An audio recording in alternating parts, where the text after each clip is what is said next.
आज महाराष्ट्रामध्ये 3,500हून जास्त शेतकरी आहेत आणि त्या सगळ्यांचं विकायचं काम मी आणि माझे मार्केटिंग टीम आणि आमची कंपनी करते. आणि अक्षरशः त्या दिवशी मी तेव्हा एका रविवारी 50 कोंबडे विकले आणि अक्षरशः माझ्या खिशामध्ये 50,000 रुपये होते एका दिवसात. एवढा करंट लागला मला, म्हणलं बाप रे बाप हे काय. आता 100 पक्षी एवढे मेहनतीने 6 महिने लागले होते मला मोठे करायला आणि विकायला तर मला 6 दिवस पण नाही लागले. मी म्हणलं बापरे एवढं मोठं मार्केट आणि क्वालिटी असेल तर काय होऊ शकतं. तर तेव्हा मी पहिल्यांदा ते 1,000 कोंबड्या विकून 1,000 रुपयाला जेव्हा विकला तेव्हा पहिल्यांदा मी 10 लाखापर्यंत पोहोचलो. आणि 10 लाखावरती पोहोचला तर करंट आता कसं होता, नशा असते, नशा पैशाची नशा एकदा एखाद्या माणसाला लागली त्याशिवाय तो राहू शकत नाही. म्हणजे कर्ज काढून व्यवसाय करू नका, कर्ज काढून लग्न करा, कर्ज काढून गाड्या घ्या, कर्ज काढून फ्लॅट घ्या तर अभिनंदन आहे. आणि कर्ज काढून व्यवसाय करायला काय हरकत आहे. हे लोक फक्त ओरडत गेली की परवडत नाही परवडत नाही. अरे परवडत नाही पण परवडण्यासाठी तू काय केलं त्याचं उत्तर दे ना. सौरभ, तुझं श्रीमंत व्हा हे आपल्या महाराष्ट्रातील सगळ्यात इन्स्पिरेशनल मराठी पॉडकास्टमध्ये स्वागत आहे. धन्यवाद मला इथं बोलवल्याबद्दल. ओके, तर सगळ्यात आधी आपली जी ऑडियन्स आहे समजा त्यांना तुझी जर्नी ऐकायला आवडेल की तू नेमकं काय करतोस आणि कसं हे सगळं बिल्ड केलंस. आता जनरली म्हणजे एक प्रत्येक माणसाच्या लाईफमध्ये एक गरिबीचा एक पार्ट असतो, त्याच्यानंतर एक सामान्य कुटुंबाचा एक पार्ट असतो आणि त्याच्यानंतर एक श्रीमंताचा पार्ट असतो. आणि सगळी वेळेला चांगले चांगले लोक भेटत गेल्यामुळं हे तिन्ही स्टेज माणसाला खूप नंतर कळतात. पण ते मला चांगले चांगले लोक भेटत गेल्यामुळं ते लवकर माझ्या नशिबात आलं आणि ते तिन्ही स्टेजमधून मी गेलोय. कारण संघर्ष असा होता म्हणजे सुरुवात करताना तर वडील वडापावचा व्यवसाय करत होते आणि अजूनही ती वडापावची गाडी माझ्या फार्मवरती आहे. जे लोक बघायला भेटायला माझ्या संग येतात त्याला ती गाडी मी आवर्जून दाखवतो की एक उमेद भेटती आणि काशीची किरण. हो, सुरुवात तिथून आहे आणि एक उमेद भेटती. आणि ती गाडी अजूनही ठेवायचं कारण हे की आपल्याला माणूस किती जरी मोठा गेला तरी सुरुवात कशी झाली, आपली पहिली परिस्थिती कशी पाहिजे. आणि आपण म्हणतो ना जमिनीवरती राहायला ती गोष्ट म्हणजे वडापावची गाडी मला ती शिकवते की जमिनीवरती राहा. आता किती ते वेळा झालेलं आहे की खूप मोठे मोठे बिझनेस तयार झाले पण त्यांना हँडल व्यवस्थित नाही केल्यामुळे ते व्यवसाय बंद पण झाले. कारण जेवढा मोठा संघर्ष असतो, जेवढा मोठा व्यवसाय असतो तेवढी मोठी जबाबदारी पण असते. म्हणजे आता सांगायचं झालं तर 2 स्टेज माझ्या पुढे आता आहेत की मी आता एक कुक्कुटपालन करतोय आणि महाराष्ट्रातलं म्हणजे बरंच मोठं व्यापाऱ्याला कुक्कुटपालन करतोय आणि त्याचबरोबर एक वडापाववाला पण मी होतो. कारण वडापावचा व्यवसाय म्हणजे तो माझा व्यवसाय. तर तिथं जर चुकीचं झाली ना तर काय व्हायचं की एक 10 रुपयाचं नुकसान व्हायचं. कारण वडापाव 10 रुपयाला होता तेव्हा, आता वडापाव 12-15 रुपयाला झालेला आहे. पण तेव्हा वडापाव 10 रुपयाला होता. तेव्हा जर ती चुकी जर आपण केली तर ती 10 रुपयाची होती. पण आता जर चुकी जर केली तर तो लाखोमध्ये आणि कदाचित करोडोमध्ये पण फटका बसू शकतो. म्हणजे प्रत्येकाला स्मार्ट राहणं आणि सगळ्या गोष्टीला म्हणजे पुढच्या गोष्टीला अनुसरून सगळ्या गोष्टी करणं खूप गरजेचं आहे. आणि आता तुझे समजा संपूर्ण महाराष्ट्रातलं सगळ्यात मोठं कुक्कुटपालनचं हे चालवते समजा मॉडेल, तर याची बेसिक सुरुवात कशी झाली. समजा की तुला आधी तू असं माहिती होतं का की कोंबड्या वगैरे याच्याशी काही संपर्क आला होता? नाही, मी राहायला लहानपणापासून मी मामाकडे पण राहिलेलो आहे आणि माझा मामा इथं हिंजवडीचा आहे आणि रिलेटेड पण माझे सगळे इथं पुण्यातलेच आहेत. त्याच्यामुळे माझं शिक्षण वगैरे सगळं पुण्यामध्येच झालं. आणि पुणे म्हणजे कसं आहे की कंपन्या, IT कंपन्या आणि नातेवाईक तर खूप बोलायचे, अगं तो सुनीताचा पोरगा ऐकला का की तो इथं IT मध्ये कामाला लागलाय, ह्याचा पोरगा ऐकला का तो इथं जॉबला लागलाय. आणि आपल्या खानदानात तो तर पहिलाच पोरगा असेल की तो जॉबला लागलाय. म्हणजे असं ऐकून ते डोक्यात माइंडसेट झालता की बाबा नोकरीला लागायचं आणि चांगल्या कंपनीत लागायचं. आणि आपलं सगळं म्हणजे राहणं होतं. आणि त्याच्यानंतर एक माझी अजून एक मावशी आहे, ती होती खेडेगावात राहिला आणि खेडेगावात राहिला असल्यामुळे तिच्याकडे गाई, कोंबड्या, मांजरं, कुत्रं, शेती सगळं रात्रीचं आशेकोटी करून बसणं, सामान्य शेतकऱ्याचं विहिरीवरती जाणं, मोटर चालू करायला जाणं, आकडी टाकायला जाणं, या सगळ्या गोष्टी बेसिक तर तिथं मी म्हणजे जास्त करून म्हणजे उन्हाळ्यात सुट्टी लागली की मी घरच्यांना हट्टच करायचो की तिकडे जायचंय. त्याच्यामुळे मला लहानपणापासून गावाकडची सवय खूप लागली होती. आणि गावाकडचं आहे दरवाजा उघडला की मोकळं रान, इकडं किती 100 दरवाजे उघडायला लागतात. बेडरूमचा, त्याच्यानंतर मोठ्या बेडरूमचा, नंतर हॉलचा, नंतर सोसायटीचा लिफ्टचा, त्याच्यानंतर खालचा, त्याच्यानंतर तो आपल्याला निसर्ग. तर एवढे दरवाजे उघडून पण निसर्ग भेटत नाही. आणि खेडेगावच्या जीवनाची सवय कशी असते की दरवाजा उघडला की निसर्गच निसर्ग. त्यामुळे तिकडचा माणूस इकडं म्हणजे जास्त दिवस किंवा जास्त वेळ टिकू शकत नाही, कारण त्याला तिकडची सवय लागलेली असते. तर ते संस्कार एक माझ्याकडे मावशीमुळे झाले. त्यानंतर आणि इकडचा दबाव तर माझ्यावरती होताच की बाबा, आणि अजून आता कोणाची गोरा भरा तर लय दिसतोय, डॉक्टर तर 100% बनला पाहिजे, किंवा जॉबला गेलं की पर्सनॅलिटी पण लागती, तू तर त्याच्यामध्ये तुझी फक्त अभ्यास शिक, मग ते इंग्लिश शिकणं, जास्त फी भरणं, कारण शिक्षण पण आता किती अवघड झालेलं आहे. बरोबर की 10 आणि 15 आणि 20 लाख रुपये किरकोळ झालेलं आहे शिक्षणासाठी, पण त्याच्यात तर मोठा व्यवसाय उभा राहू शकतो. आणि राहिला अजून एक टॉपिक की की सोसायटी आता अशी आहे, म्हणजे मेंटॅलिटी मला पण सुरुवातीला एवढं टॉर्चर व्हायचं, म्हणजे घरच्यांना आता वडापाववाल्या माणसांकडून, म्हणजे वडापावली फॅमिली, आणि त्यांच्याकडून अशा काय अपेक्षा करायची नाही की आपल्याला भांडवल, आणि जेवढा जास्त भांडवल भेटतं तेवढा आपल्याला बिझनेस फास्ट होतो, आणि जेवढं कमी भांडवल असेल तेवढं ते कर्जाचा ताण, कर्ज काढणं, प्रति कर्जाची फाईल, आणि कर्ज पण असं लोकांना भेटतं की त्याच्याकडे काहीतरी प्रॉपर्टी आहे, आणि कर्ज आपण घेतोय कुणासाठी की आपल्याला प्रॉपर्टी कमवायची, पण बँकवाल्यांकडे जर गेलं तर बँकवाले म्हणतात तुझ्याकडे प्रॉपर्टी काय आहे, मग तुला त्याच्या बेसिसवरती तुला कर्ज देतो. मग आम्ही कर्जच तू प्रॉपर्टी कमवायला घेतोय. मग ह्या त्या गोष्टी आल्या, पण ते पण चांगली लोक भेटली, त्याच्यामुळे ते थोडासा पैशाचा सपोर्ट भेटला, वडिलांनी भरपूर सपोर्ट केला. आणि ह्याच्यामध्ये सगळ्यांना म्हणजे एक आपल्या चॅनलच्या माध्यमातून मला एक सांगणं आहे की, म्हणजे मी बऱ्याच ठिकाणी बघतो, कारण मी आता भरपूर लोकांना भेटतो, भरपूर लोक माझ्या वयाची मला भेटतात, तर ते कंप्लेंट करतात की दादा आम्हाला भांडवल नाही, हे नाही, पप्पा लवकर पैसे देत नाही. तर घरच्यांचा विश्वास जिंकणं हा एक सगळ्यात महत्त्वाची गोष्ट आहे. कारण माझ्याकडे व्यवसाय सुरुवातीला जेव्हा चालू झालं, म्हणजे वडिलांचा मला सपोर्ट असा होता, म्हणजे प्रत्येकाला एक्झॅक्टली कसं सुरू झालं तुझं कोंबडीचं नातं कसं सुरू झालं समजा, ते सांगतो ना मी, की पप्पांचं स्वप्न तर होतंच की कोंबडी, पप्पा मला सारखे म्हणायचे की एक कोंबडी 10 पिल्लं काढती, एक कोंबडी 10 पिल्लं काढती. आणि जसं आता हे आपल्या चॅनलवरती बघणाऱ्या पण माणसाला जेव्हा आपलं ते थंबनेल किंवा तुम्ही ते काय बनवून टाकसाल तर ते बघून त्यांना आश्चर्यचकित वाटणार की कोंबडीतून कसं काय होऊ शकतं. कारण शेतकऱ्याची प्रत्येक गोष्ट लोकांना किरकोळ वाटते, पण ते गणित बघणं खूप, म्हणजे ते ठराविक लोकांनाच कळणार. आणि इतिहास घडताना उपाशीपोटीच इतिहास घडतो. कदाचित माझ्या वडिलांना जर काहीतरी इन्कम जर असता मोठा, तर मी 4 व्हीलर घेऊन आपल्या एरियात फिरणं, हवा करणं हेच केलं असतं. पण उपाशीपोटी असल्यामुळे मी बघायचो ना, कारण घर पत्र्याचं, आणि रात्री झोपल्यानंतर तो वरती पत्रा दिसणं, आपल्या वडिलांना लोक नावं ठेवणं की ह्यांची फॅमिली अशीच झाली, आल्यात गाव सोडून, हे ते.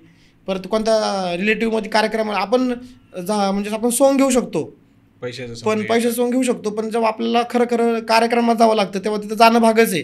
तिथं लोक खालून वरून बघतात ना की आलाय कशाने, जातोय कशाने, याच्याकडे गळ्यात सोनं किती, हे किती, ते किती. आपली सोसायटी तशी बनलेली आहे. बरोबर, तो एक त्रास. आणि शिक्षणाचं जसं कंप्लीट झालं तर शिक्षणामध्ये आपल्याला काय पहिल्यापासून जमतच नव्हतं, पण पास होण्यापुरतं हे होण्यापुरतं जमायचं आपल्याला. ज्ञानेश्वर बोडके जे आहेत त्यांच्याकडे हिंजवडीमध्ये, त्यांच्याकडून मी बरंच म्हणजे त्याच्या टिप्स शिकलो की शेतीपूरक व्यवसाय खूप जोरात होती, कारण मी त्यांच्याकडं अक्षरशः डिलिव्हरी बॉय म्हणून काम केलेलं आहे. ओके, बरंच दिवस म्हणजे 1.5 वर्ष होतो. आणि तेव्हाच मला बिझनेस क्लिक झाला की जर आपण ऑर्गॅनिक आणि शेतीपूर्वक जर केलं तर ह्याला तोड नाही आहे. आणि आता लॉकडाऊन आलं होतं, आता जे आपला हा इंटरव्ह्यूचा प्रोग्राम चालू आहे, कदाचित लॉकडाऊनमध्ये हा पण असं झाला. आणि मोठ्या मोठ्या ह्याच्या काचेच्या कंपन्या दिसतात, हे जे साहेब लोक दिसतात, हे दिसतात, ते पण कुठं होते, ते सगळे गावालाच पळाले होते. मग तेव्हा आपल्याला कळालं की आपल्याला वाचू शकतं, आणि 24 तास 12 महिने कधी न बंद पडणारा व्यवसाय म्हणजे शेतीपूर्वक व्यवसाय. बरोबर. आणि तेव्हा मला क्लिक झालं की करावं काय. आणि त्यावर तर मला पप्पा फोर्स करतच होते की कोंबड्या करू. आणि त्याच्या पलीकडं आता व्यवसायामध्ये थोडंसं जरा माझ्याकडे तब्येतीचं दुर्लक्ष झालं, पण मी खेळत होतो मी कबड्डी. तर कबड्डी खेळताना डायटिंगचा विषय येतो, बरोबर, फिट राहण्याचा विषय येतो. तिथं मला अंडी लागायची, आणि ते मी राहिला सरांमुळं, आमच्या कबड्डी सरांमुळे मी हरियाणाला वगैरे तिकडे गेलो होतो. तर तिकडं मला ती देसी खाना, देसी काय, आणि ते तुम्हाला माहिती दूध दही का खाना मतलब हरियाणा. हरियाणा यमुनानगर म्हणून गाव आहे, तिकडं मी कॅम्पिंगला होतो कबड्डीच्या मार्फत, सरांमार्फत. तर कबड्डीमध्ये पण काय एवढं मोठं करिअर माझं झालं नाही, पण जेमतेम झालं. आणि त्याच्यामधून पण लय स्ट्रगल, त्याच्यामध्ये पण म्हणजे प्रत्येक गोष्टी स्ट्रगल आहेच, पण ते मी मान्य केलं. आणि माणसाने हे एक मान्य केलं पाहिजे की आपल्यापेक्षाही चांगले लोक आहेत, हे मान्य केलं पाहिजे. आता मी जर नुसतं कबड्डीचं जर घेऊन बसलो असतो, कदाचित माझं नशिबात कोंबडी लिहिलं होतं, त्याच्यामुळे माझं कबड्डीमध्ये काही एवढं झालं नाही. आणि ते मी मान्य केलं की हा बाबा की माझ्यापेक्षा चांगले उत्कृष्ट खेळाडू आहेत, हे मान्य केलं पाहिजे. माणसं काय करतात की मी आता बघतोय ना, एकाच गोष्टीच्या मागं 5-5 वर्ष 10-10 वर्ष. आता मान्य की तुम्ही अजून थोडं स्ट्रगल तुम्ही पण सक्सेस होसाल, पण त्याला टायमिंग पण आहे ना. तुम्ही 50व्या वर्षी सक्सेस झाले, मग काय उपयोग आहे त्याचा. तेवढं आहे. आता 4 व्हीलरमध्ये फिरायला जी ह्या वयात मजा ती त्या 50-60 वर्षात तुम्ही सनरूफमधून बाहेर येऊन मजा करू शकत नाही, ती मजा तुम्ही आताच करू शकता. म्हणजे वेळेला पण तेवढंच महत्त्व आहे. आणि राहिला विषय दुसरा संघर्षाचा, तर मला शेतीपूर्वक म्हणून ज्ञानेश्वर बोडके मला कळालं. आणि भाजीपाला विकणं, मार्केटिंग करा, आणि त्यांची सिस्टम एवढी भारी जातात की घरोघरी जाऊन ते भाजीपाला मागतात. मी म्हणायला चांगली क्वालिटी दिली तर लोक किती पैसे द्यायला आणि किती काय करायला सगळं तयार आहेत, पण क्वालिटी पाहिजे. आणि जे लोकांना भेटत नाही ते आपण पुरवलं पाहिजे. तर मी प्युअर गावरान अंडी स्वतः खायचो आणि इकडं पुण्याला आलो ना, म्हणजे हरियाणावरून इकडं आलो की मला अंडीच भेटायची नाही. आणि परिस्थिती पण गरीब होती. मी शोधून आता शहरात इथं हिंजवडीत मी राहिला असेल हिंजवडीत इथं कुठं कोंबडीन बघायची काय बघायचं. आणि त्या दुकानामध्ये गेलं की हे भैया हैदराबादी, हे भैया DP, हे भैया कावेरी, ओरिजिनल नव्हतं भेटत. आणि मला तर ओरिजिनलची सवय लागली होती हरियाणामुळं. आणि ती दुधाची क्वालिटी बदलली, अंड्याची क्वालिटी बदलली, ती मनच लागत. आणि जे माणूस ओरिजिनल एकदा खाईल त्याला परत तुम्ही फसू पण शकत नाही आणि त्याचं तिथं बराबरी करू शकत नाही त्याच्या अन्नाची, त्याला ते सॅटिस्फॅक्शन नाही होणार त्याला. तर ते मला पण व्हायला लागलं. मग मी एक मामाचं जागा होती तिथं फार्म हाऊसवरती मी थोड्याशा कोंबड्या पाळल्या. कोंबड्या पाळल्यानंतर एक दिवस काय झालं अचानक तिथं माझं काही हेतू नव्हता व्यवसायाचा, काही हेतू नव्हता. माझा कबड्डीमध्ये करिअर करायचाच हेतू होता. आणि त्याच्यानंतर कोंबड्या पाळल्या आणि लाईफमध्ये म्हणजे हा व्यवसायाचा जो टर्निंग पॉईंट म्हणतो ना आपण माझ्या आयुष्यातला, तो म्हणजे कोंबडी खुडूक झाली. या ऐकणाऱ्यांना पण मला पण नाही माहिती, ऐकणाऱ्यांना थोडंसं हे विचित्र वाटेल की खुडूक म्हणजे काय. की खुडूक म्हणजे काय की प्युअर गावरान कोंबडी जी असते ना की ती स्वतः पिल्लं काढते. आणि स्वतः पिल्लं काढल्यामुळं जे पिल्लं म्हणजे ती अंडे देते, एक अंडं, 2 अंडं, 3 अंडं अशी ती 10-15 अंडे देते. आणि 10-15 अंडे दिल्यानंतर तिचा एक पिरियड येतो, त्याला खुडूक म्हणतात. की त्या कोंबडीला आई व्हायचं असतं. म्हणजे लेडीजमध्ये जसं प्रॉब्लेम्स येतात, लेडीज प्रॉब्लेम म्हणतो आपण ज्याला, पिरियड्स वगैरे जे येतात, त्याचा कोंबड्याला तो पिरियड्सचा टाइम असतो. आणि त्या काळाचा फायदा आपल्याला असा होतो की ती कोंबडी हॅचिंग करते. आणि पूर्ण जगामध्ये एकच आपल्या महाराष्ट्रातल्या, आपल्या एक अभिमान आहे महाराष्ट्राचा की महाराष्ट्रातली आपली एकमेव कोंबडी आहे जी प्युअर गावरान कोंबडी म्हणतो आपण तिला, की तीच कोंबडी खुडूक होती आणि तीच कोंबडी स्वतः पिल्लं काढते. इतर कोणत्याही कोंबड्यांची पिल्लं मशीनमध्ये ठेवून पिल्लं काढावी लागतात. ही पण स्टोरी कदाचित आपल्या प्रेक्षकांसाठी नवीन असेल की कोंबडा जरी नसेल तरी अंडा देते, पण त्याला फर्टाईल अंडा होण्यासाठी त्याला मेल लागतो. आणि बाकीच्या कोंबड्यांचे जे फर्टाईल अंडे आपल्याला जे भेटतात ते आपल्याला मशीनमध्ये ठेवून हॅचिंग करून म्हणजे कृत्रिमप्रते आपल्याला ते पिल्लं काढावे लागतात. पण आपली प्युअर गावरान कोंबडी किती स्वतः पिल्लं काढते आणि एवढी छान पद्धतीने ती बसून वगैरे तिची काळजी वगैरे, तेव्हा ती एवढी अग्रेसिव्ह पण होती. मग ती गोष्ट माझ्यासाठी नवीन होती. मी म्हणाले कोंबडी झालं काय, ती नुसती डब्यात बसून राहते आणि तिच्या खाली तिची अपेक्षा काय की मला अंडी द्या, मला माझी पिल्लं काढू द्या. मग तुम्ही तिच्या खाली सापाचं अंडं ठेवा, मोराचं ठेवा, बदकाचं ठेवा, कोणतं पण अंडं ठेवा, तिला अंडा हवंय किंवा दुसरं इतर कोंबडीचं ठेवा, ती त्याच्यातून पिल्लं काढायचं. तिचा तुझ्यासाठी नवीन होतं समजा ते, पण जसं तुला नवीन आहे तसं मला पण नवीन होतं ते. मी म्हणाला झालं काय नक्की, म्हणजे माझ्याकडून काय खायला विचित्र गेलं, काय प्रॉब्लेम झाला का काय झालं, मला काहीच कळालं. मी मग फोन केला पप्पांना, म्हणलं पप्पा हे कोंबडीला असं झालं. म्हणले काय म्हणजे कळलं पुढं काही असं. पप्पा म्हणले अरे ते खुडूक आहे, तुला ते सांगायचा टॉपिकच राहिला की प्युअर गावरान अंडी तू खातोय पण तुला नॉलेज नाही का. म्हणलं मला काय माहिती म्हणले असलं कुठांना. बरोबर. तर तो चालता खुडूक. मग तेव्हा पप्पा म्हणले त्याच्या खाली अंडे ठेव, तुझी अंडी खातोय तू अंडे ठेव. तर जवळजवळ मी ती अंडी ठेवली आणि मग मी टाईमच लावला. आता माझ्या गोष्ट नवीन की 21 दिवसांनी पिल्लं निघणार आहे, तर माझ्या ती गोष्ट नवीन, मी टाईमच लावला. मग आज निघन का, उद्या निघन का, परवा निघन का, असा 21वा दिवस आला. अक्षरशः रात्री 3 वाजता पिल्लं निघली आणि मी ती वाटच बघून होतो. आणि पप्पांना मी रात्री 3 वाजता फोन केला, म्हणलं पप्पा पिल्लं निघली, म्हणजे एवढा आनंदीचा गोष्ट होता. आणि पप्पा मला बोलायचं पण मी ते लाईटली घेत होतो. पण ते खरंच ना, मी तिथं 15 अंडे ठेवली होती, कदाचित 1-2 अंडे खराब झाले असतील, त्याच्यातून तेव्हा 12 पिल्लं माझी जगली. म्हणजे निघली 12 आणि जगली पण 12. आणि ती माझ्या होतं, मग मी ते एकदम जीव ओतून ते सांभाळत होतो. आणि सांभाळायचं आपल्याला अक्कल नाही.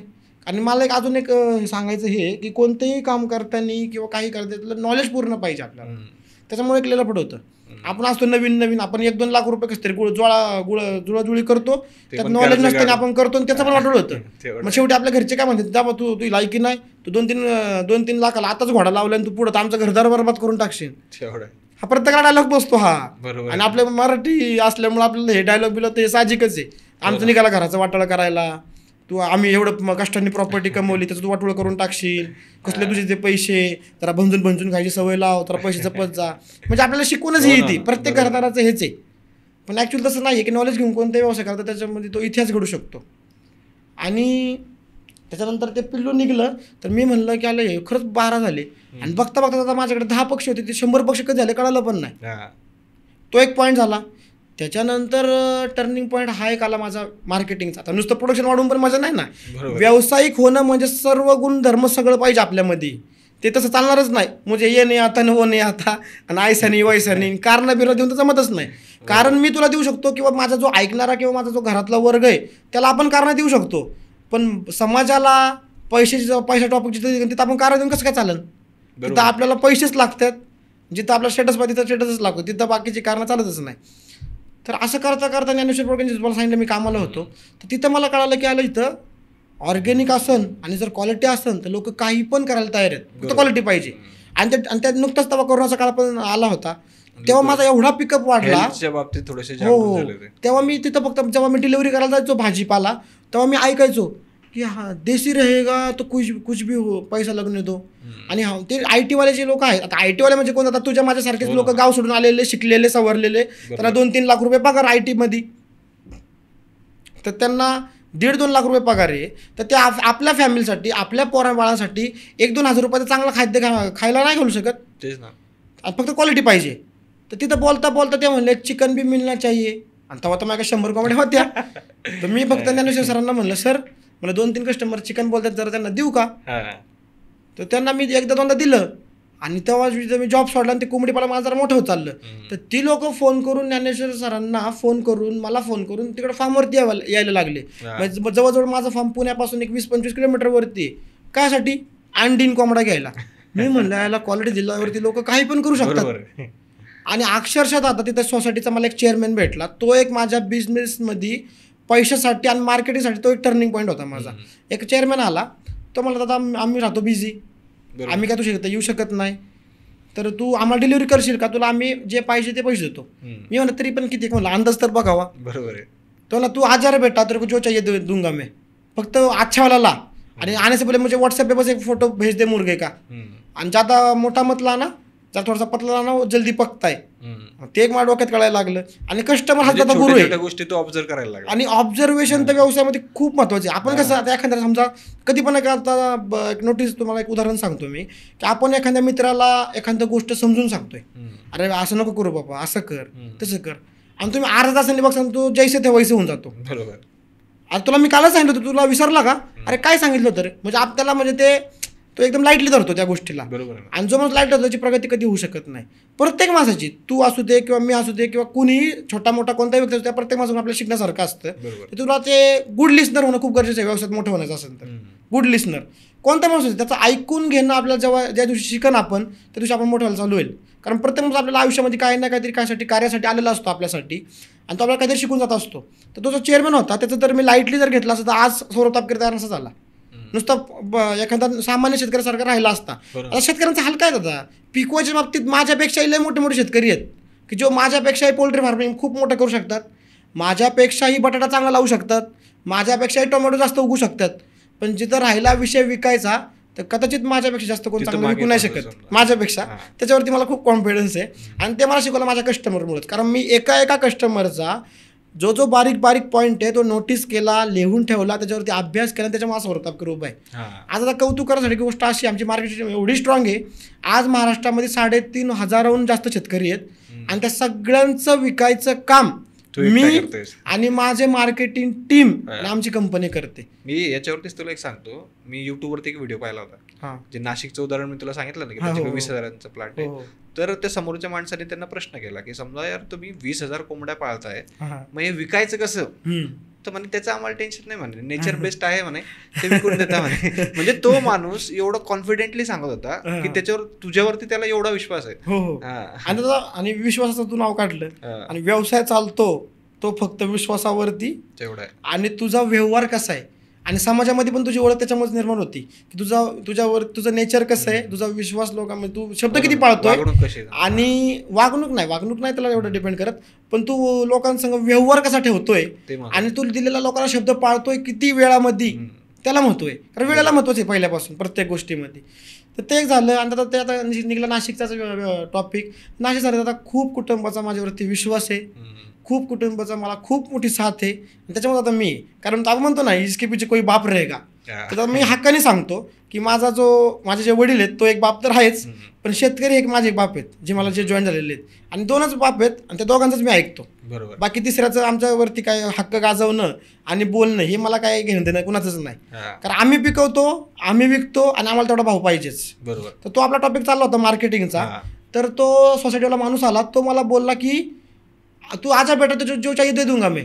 आता अक्षरशः मी खोटं वाटेल प्रत्येकाला ऐकणाऱ्याला, कारण तो कदाचित तो श्रीमंत पण असेल. आणि मला तेव्हा श्रीमंताचा मग किडा लागला, करंट लागला. आयला म्हणलं पैसे किती पैसे आहेत म्हणलं हे. तर तिथं मी कोंबडा घेऊन गेलो, 1 डझन अंडी घेऊन गेलो, तर अक्षरशः त्या मला ₹1,000 दिले. 1,000 दिले. त्यासाठी खूप मोठी गोष्ट होती. ऑब्व्हियसली खूप मोठी गोष्ट होती. मग मी तुला कधी हिशोब गार्डन घरी येता येता डिलिव्हरी दिलो 1000 रुपये घेतले, मी खुश. म्हणलं तेच 1000 रुपये घ्यायला वडिलांना आता अख्खा जवळजवळ 2 दिवस लागायचे 1000 रुपये कमवायला. 2 दिवस मध्ये खूप मोठी स्टोरी असते. 2 दिवस लागायचे त्यातलं माल 2 दिवस लागायचे वडापाववरती 1000 रुपये कमवायला.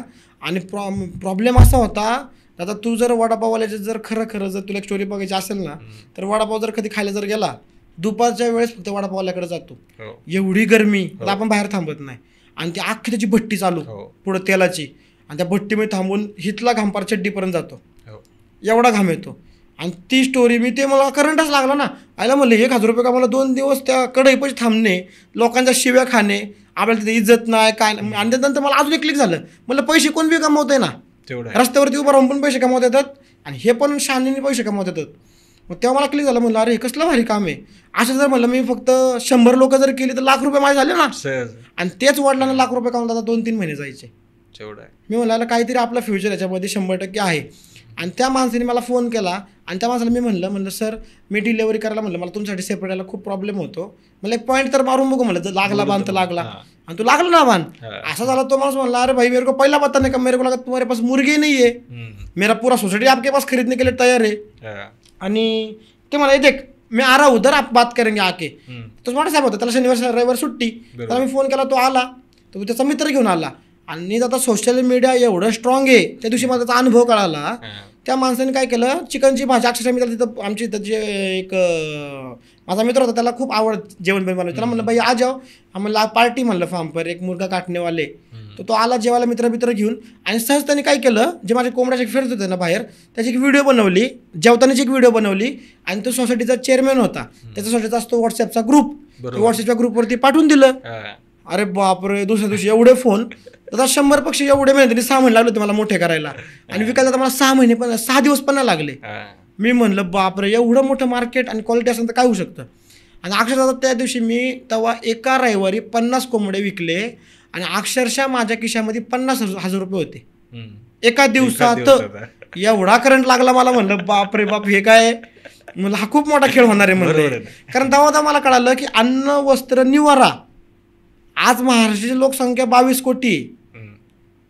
महिन्यातून एका माणसाने एक जरी कोंबडा खाल्ला तर 22,000 कोटी जर कोंबडे जर विकले तर किती प्रॉफिट होईल. हा म्हणजे कॅल्क्युलेटरला पण नाही जमणार काढायला, एवढा मोठा प्रॉफिट होईल. तेव्हाच मी ठरवलं. आणि त्या दिवसानंतर मी काम करायला चालू केलं. आणि त्याच्यानंतर मग एक टॉपिक आला, तो म्हणजे आपल्याला स्पीड ब्रेकर लागतोच बरोबर आहे आयुष्यामध्ये. आता हे करताना एवढा पावसाळू पैसे पैसे पैसे, पण एक नॉलेज घ्यायचं काम विसरून गेलो मी.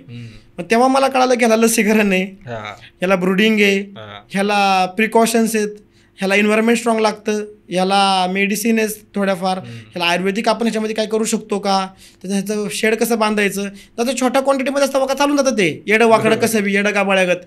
पण जेव्हा स्केलवर जाता तिथे तुम्हाला मी कशीच आहे ना, जिम्मेदारी वाढती, बाकीचे कुटाने वाढतात, बाकी सगळं वाढतं. तेव्हा मग मला क्लिक झालं. तेव्हा मग मी जे म्हातारे लोक असतात गावाकडं जे कोंबड्या पाळतात त्यांच्याकडे जाऊन बसलो.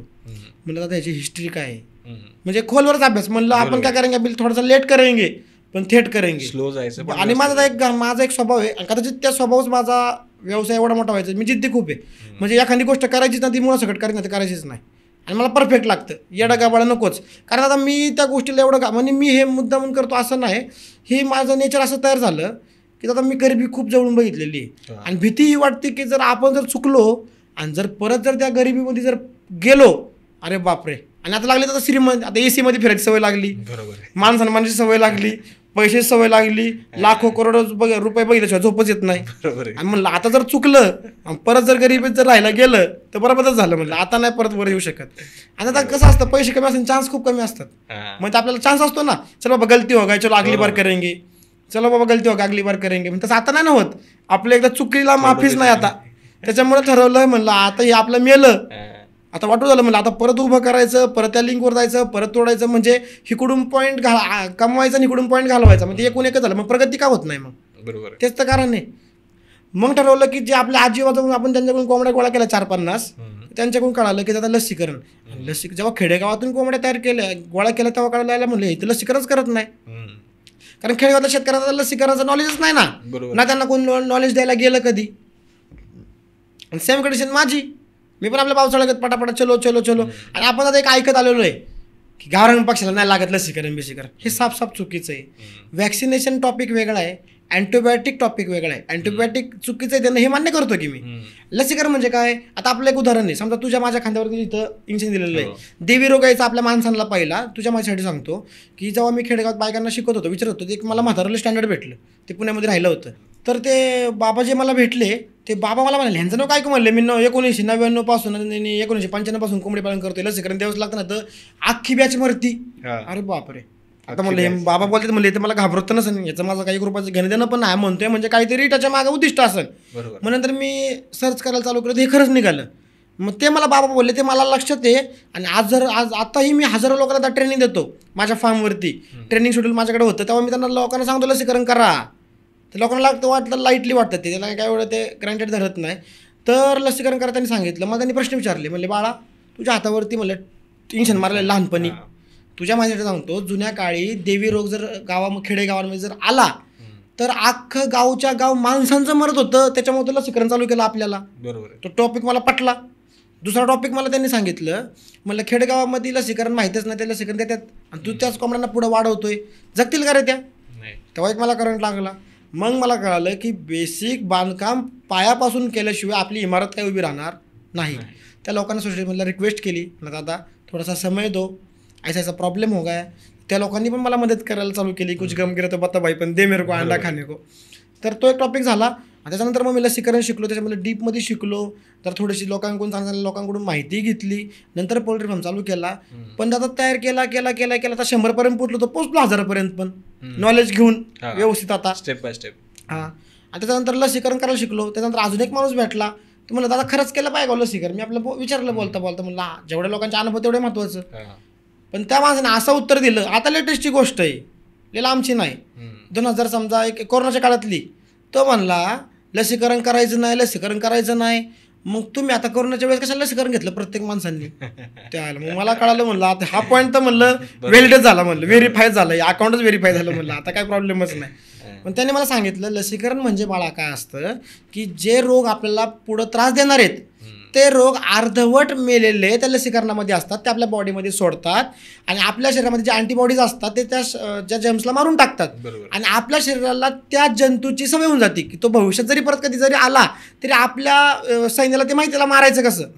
लसीकरण म्हणजे हा टॉपिक आहे, एकदम सोप्या भाषेत सांगितलं. आणि हा टॉपिक माझ्या एवढ्या डोक्यात बसला की मी हायच तुम्हाला आता सांगितलं.